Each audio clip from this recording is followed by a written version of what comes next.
2026 சட்டமன்றத்தில் நமது அதிகாரத்தின் குரல் ஒழிக்க படை கட்டுவோம். ஆட்சியிலும் பங்கு, அதிகாரத்திலும் பங்கு என்ற ஒற்றை கோஷத்துடன் நாம் அனைவரும் ஒன்றிணைந்தால் நமக்கான அதிகாரம் கிடைக்கும். ஒன்றிணைவோம், வென்றெடுப்போம், உண்மையான புதிய தமிழகத்தை படைப்போம். நாளை நமதே.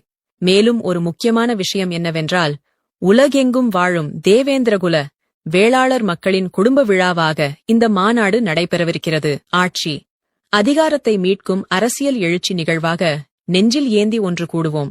சிறு சிறு அமைப்புகளாக சிதறிக் கிடந்து இலக்கில்லாத வெற்று கூட்டங்களை நடத்தி வெறும் வீர வசனங்களை அந்நேர திருப்திக்காக மேடைகளில் பேசுவதாலோ, தகுதியற்ற விளம்பர பேர்வழிகளின் பின்னால் செல்வதாலோ, வார்த்தை ஜாலங்கள் செய்து நமது பலவீனத்தை பயன்படுத்தி வாக்குகளை வாங்க வரும் புழுகினி கூட்டத்தோடு நின்று நரம்பு புடைக்க கோஷம் போடுவதாலோ இங்கு நமக்கான எதுவும் கிடைக்காது.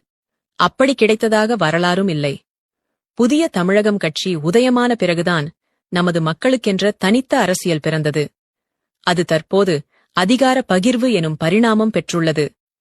காற்றுள்ளபோதே தூற்றிக்கொள் என்னும் முதுமொழிக்கு ஏற்ப இது நமது காலம். இப்போதே ஒரு புள்ளியில் இணைந்து நமக்கான மறுக்கப்படும் அதிகாரத்தை தட்டிப் பறிப்போம். அலை கடலென வாருங்கள் தேவேந்திரகுல வேளாளர் உறவுகளே.